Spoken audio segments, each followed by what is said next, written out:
അങ്ങനെ ക്യാൻസർ ആണ് എന്നുള്ളൊരു റിപ്പോർട്ടുമായിട്ട് ഹോസ്പിറ്റലിൽ നിന്ന് ഞാനും അമ്മയും ഇറങ്ങിക്കഴിഞ്ഞ് ആ സമയത്ത് എൻ്റെ മനസ്സെന്ന് പറഞ്ഞു കഴിഞ്ഞാൽ കംപ്ലീറ്റ് ബ്ലാങ്ക് ആയിട്ട് ഒരു വട്ടപൂജയായിട്ടാണ് ഞാൻ ഇരുന്നിട്ടുണ്ടായിരുന്നത്. അതായത് ഇനി ലൈഫിൽ ഇനി എന്ത്, അതായത് ഇനി ഞാൻ നാളെ ഉണ്ടാവുമോ എന്നുള്ളൊരു ചോദ്യം. കാരണം അതുവരെ നമുക്ക് ഒരു മരണം എന്ന് പറയണത് ഒരു 80-84 വയസ്സിൽ അതൊക്കെയായിരുന്നു എൻ്റെ ഒരു വിചാരം കേട്ടോ. ഞാൻ അത്ര വയസ്സിൽ ഞാൻ ഉണ്ടാവും എന്നുള്ളൊരു പ്രതീക്ഷയാണ്. എല്ലാവരും അങ്ങനെ ആയിരിക്കുമല്ലോ. പക്ഷേ പെട്ടെന്ന് സ്വിച്ച് ഇട്ട പോലെ ഞാൻ, അതായത് ഇനി ഞാൻ നാളെ ഉണ്ടാവുമോ, ഇല്ലെങ്കിൽ ഞാൻ അടുത്ത ആഴ്ച ഉണ്ടാവുമോ, ഇല്ലെങ്കിൽ അടുത്ത വർഷം ഈ സമയത്ത് ഞാൻ ഉണ്ടാവുമോ എന്നുള്ള ചിന്ത മാത്രമാണ് എൻ്റെ മനസ്സിൽ ആ സമയത്ത് വന്നിട്ടുണ്ടായിരുന്നത്. അങ്ങനെ ഞങ്ങൾ വണ്ടിയിൽ കയറി. അപ്പോൾ പാലക്കാട് മേഴ്സി കോളേജിൻ്റെ അവിടെ ഒരു ഫ്രൂട്ട് സ്റ്റോൾ ഉണ്ടല്ലോ, അവിടെ എത്തിയപ്പോൾ എൻ്റെ ഹസ്ബൻഡിന് ഇതൊന്നും അറിയില്ല. അപ്പോൾ പുള്ളിക്കാരൻ എപ്പോഴും നമ്മൾ അവിടുന്ന് ഫ്രൂട്ട്സ് മേടിക്കാറുണ്ട്. അപ്പോൾ അവിടെ എത്തിയപ്പോൾ ഫ്രൂട്ട്സ് വല്ലതും വാങ്ങണോ ചോദിച്ചപ്പോൾ എനിക്ക് പെട്ടെന്ന് ദേഷ്യം വന്നു. അപ്പോൾ ഞാൻ പറഞ്ഞു എനിക്ക് ഒന്നും വേണ്ട, അങ്ങനെയാണ് ഞാൻ പറഞ്ഞത്. വേണ്ട പറഞ്ഞു. അങ്ങനെ പിന്നെയും അപ്പോഴും ഞാൻ എൻ്റെ മനസ്സിൽ പതുക്കെ ഞാൻ ചെയ്തെന്താ വെച്ചാൽ പതുക്കെ റിപ്പോർട്ട് എടുത്തു. അതിൽ ഇംപ്രഷൻ ഉണ്ടാവില്ല. ഇംപ്രഷൻ വായിച്ചിട്ടൊന്നും മനസ്സിലായില്ല. ഞാൻ വേഗം ഗൂഗിൾ ചെയ്ത് നോക്കി. ഗൂഗിൾ ചെയ്തതും ആ ഉണ്ടായിരുന്ന കുറച്ച് ബോധം എനിക്ക് പോയി കിട്ടിയ കാരണം എന്താ വെച്ചാൽ, അതായത് പിന്നെ ഞാൻ മനസ്സിലാക്കിയത് എന്താ വെച്ചാൽ എൻ്റെ സിറ്റുവേഷൻ, എൻ്റെ കണ്ടീഷൻ വളരെ ക്രിട്ടിക്കലാണ് എന്നുള്ളത് എനിക്ക് ഗൂഗിൾ ചെയ്തപ്പോൾ എനിക്ക് മനസ്സിലായി കേട്ടോ. ഒരിക്കലും നമ്മളത് ചെയ്യാൻ പാടില്ല എന്നുള്ളതും എനിക്ക് പിന്നീടാണ് എനിക്ക് മനസ്സിലായത്. അങ്ങനെ എടത്തറ എത്തിയപ്പോൾ നമ്മുടെ ശക്തിവിലാസ് ഹോട്ടലിൽ എപ്പോഴും കയറുന്നതാണ്. അവിടെ എത്തിയപ്പോൾ വീണ്ടും പുള്ളിക്കാരൻ എന്തെങ്കിലും വേണോ എന്ന് ചോദിച്ചു. ഞാൻ പറഞ്ഞു വേണ്ട, എനിക്ക് വീടെത്തിയാൽ മതി എന്നുള്ള അത് മാത്രം എൻ്റെ ഒരു മനസ്സിൽ ആ ഒരു ചിന്തയുണ്ടായിരുന്നുള്ളൂ. അപ്പോൾ ഈ ഓരോ കാഴ്ചകളും, പ്രത്യേകിച്ച് കോട്ടമൈതാനമൊക്കെ എത്തിയപ്പോൾ എനിക്ക് ഭയങ്കര വിഷമമായിരുന്നു. കാരണം അവിടെ എത്തിയപ്പോൾ എനിക്ക് എൻ്റെ ചെറുപ്പകാലമാണ് ഓർമ്മ വന്നത്. അമ്മയുടെ കൂടെ പോയതും പപ്പയുടെ കൂടെ പോയതും ഒക്കെ ഭയങ്കരമായിട്ട് എനിക്ക് ഹോണ്ട് ചെയ്യാൻ തുടങ്ങി കേട്ടോ. അങ്ങനെ വീടെത്തുമ്പോൾ ഞങ്ങൾക്ക് മെയിൻ റോഡിൽ നിന്ന് കുറച്ച് അകത്തേക്ക് പോകണം. അപ്പോൾ ആ വഴിയിലൂടെ വരുമ്പോൾ ഞാനങ്ങനെ ചങ്ക് പൊട്ടുക എന്ന് പറഞ്ഞു കഴിഞ്ഞാൽ പെടയായിരുന്നു കേട്ടോ. കാരണം എന്താ വെച്ചാൽ സാധാരണ ഹസ്ബൻഡിൻ്റെ വീട്ടിലേക്ക് പോകുമ്പോൾ തന്നെ ഞാൻ കരഞ്ഞ് ഓരോ ചെടികൾക്കും ടാറ്റയൊക്കെ കൊടുത്തിട്ട് പിന്നെ വരാമെന്നൊക്കെ പറഞ്ഞ് ടാറ്റയൊക്കെ കൊടുത്തിട്ട് പോകുന്ന ആളാണ്.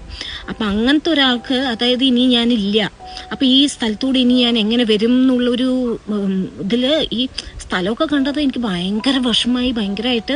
കാരണം അങ്ങനെ ആയിപ്പോവും നമ്മൾ കേട്ടോ. അങ്ങനെ എനിക്ക് ഭയങ്കര വിഷമമായി. ഇതുവരെ കരച്ചിൽ വന്ന് നിൽക്കുക, അതങ്ങനെ കൺട്രോൾ ചെയ്തു. അങ്ങനെ വീടെത്തിയപ്പോൾ എൻ്റെ കുട്ടികൾ ഫ്രണ്ടിൽ ഉണ്ടായിരുന്നു. അവരെന്തായി ചോദിച്ചപ്പോൾ ഞാൻ പറഞ്ഞു ഓപ്പറേഷൻ വേണമെന്നാണ് പറഞ്ഞത്. അങ്ങനെ റിപ്പോർട്ട് നേരെ അമ്മ പപ്പയുടെ കയ്യിൽ കൊടുത്തു. അപ്പോൾ അമ്മ പറഞ്ഞു ഇവിടെ പാലക്കാട് ഓപ്പറേഷൻ ചെയ്യാൻ പറ്റില്ല, ഒന്നിലെച്ച KG ഇല്ലെച്ച തൃശ്ശൂർ അമല എന്നാണ് പറഞ്ഞത്. അങ്ങനെ ഞാൻ വീടിൻ്റെ അകത്ത് കയറി കഴിഞ്ഞതും എനിക്ക് ഭയങ്കരമായിട്ട് എനിക്ക് ഇരിക്കാൻ പറ്റുന്നില്ല. കാരണം എനിക്ക് ഭയങ്കര പേടിയോ എന്താണെന്നൊന്നും അറിയില്ല, എനിക്ക് ഭയങ്കര വിഷമമായിട്ട് എനിക്ക് കരച്ചിൽ വന്നു. അങ്ങനെ ഞാൻ റൂമിൽ പോയി ഇരുന്നു കഴിഞ്ഞപ്പോൾ ഇരുന്നിട്ട് ഞാൻ പൊട്ടിക്കരയാൻ തുടങ്ങി. ഞാൻ പേടിച്ചിട്ട്, ഇപ്പോൾ നമ്മൾ പേടിച്ചു കഴിഞ്ഞാൽ കരയില്ല, അതുപോലെ ഞാൻ പേടിച്ച് ഉറക്ക പൊട്ടിക്കരയാൻ തുടങ്ങി. അങ്ങനെ അത് കേട്ട് പപ്പ ഓടി വന്നിട്ട് പറഞ്ഞു നീ എന്തിനാ കരയണ, പേടിക്കണ്ട, ഈ കരഞ്ഞിട്ട് ഇനി അസുഖം കൂട്ടണ്ട, നിന്റെ കൂടെ ഞാനുണ്ട് എന്ന് പറഞ്ഞിട്ട് പപ്പയും കരയുക, ഞാനും കരയുക, അമ്മയും കരയുക. അമ്മയാണ് വെച്ച സൈഡിൽ ഇവൾക്ക് എൻ്റെ കൈമുത്ത് ഭവതി എനിക്ക് തന്നുകൂടായിരുന്നു ഈ അസുഖം, കാരണം ഞാൻ പ്രായമായതല്ലേ, എൻ്റെ കുട്ടിക്ക് എന്തിനാ കൊടുത്ത് പറഞ്ഞിട്ട് അമ്മ കരയും. അങ്ങനെ പിന്നെ പപ്പ അപ്പം തന്നെ പപ്പയുടെ ഒരു ഒപ്പം വർക്ക് ചെയ്ത ഒരു അങ്കിളുണ്ട്, വേണു അങ്കിള് അമലയിൽ റേഡിയേഷൻ എടുത്തുകൊണ്ടിരിക്കുന്ന സമയമാണ്. ഒരു 24 or 25th റേഡിയേഷനോ മറ്റേ ആയിരുന്നു അവർക്ക്. വേഗം വേണുവങ്കളിനെ വിളിച്ച് കാര്യങ്ങളൊക്കെ പറഞ്ഞ് ഓക്കെ, അപ്പോൾ നമുക്ക് തിങ്കളാഴ്ച, അന്ന് ശനിയാഴ്ചയാണ്, May 27 ശനിയാഴ്ചയായിരുന്നു. അപ്പം നമുക്ക് തിങ്കളാഴ്ച വേഗം ബുക്ക് ചെയ്തു, അമ്മലേക്ക് വിളിച്ച് ബുക്ക് ചെയ്തു. പക്ഷേ ആ ഒരു സമയം, ആ ഞായറാഴ്ച കഴിഞ്ഞ് കിട്ടണമല്ലോ, ആ ഒരു ദിവസം എന്ന് പറഞ്ഞു കഴിഞ്ഞാൽ ആ ഒരു ശനിയും ഞായറും പറഞ്ഞു കഴിഞ്ഞാൽ എനിക്ക് എന്താ പറയുക, ഒരു ലൈഫിൽ വലിയ ഒരു കടമ്പയായിരുന്നു. കാരണം ഓരോ സെക്കൻഡും പേടിച്ച് ഇരിക്കുന്ന ഒരു സമയം. രാത്രിയൊക്കെ ആയതും എനിക്ക് ഉറങ്ങാൻ പേടി, അതായത് ഇരുട്ട് പേടിയാവാൻ തുടങ്ങി. ഇന്നും എനിക്ക് ഇരുട്ട് പേടിയായിട്ടോ.